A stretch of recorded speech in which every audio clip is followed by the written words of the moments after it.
Hazrat Abu Qatada radiyallahu anhu states that he was along with Allah's Apostle sallallahu alaihi wasallam.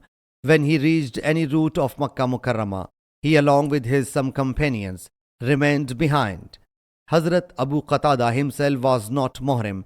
All of a sudden, Hazrat Abu Qatada radiyallahu anhu glimpsed an onager.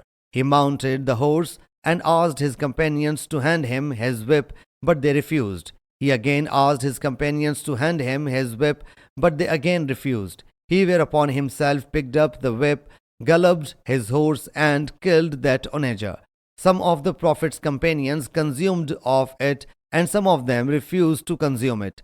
He then visited Allah's Apostle sallallahu alaihi wasallam and asked him its precept. He sallallahu alaihi wasallam said, "It is a food which Allah Jalla Jalaluhu has fed you." Sahih Muslim Hadees number 2844.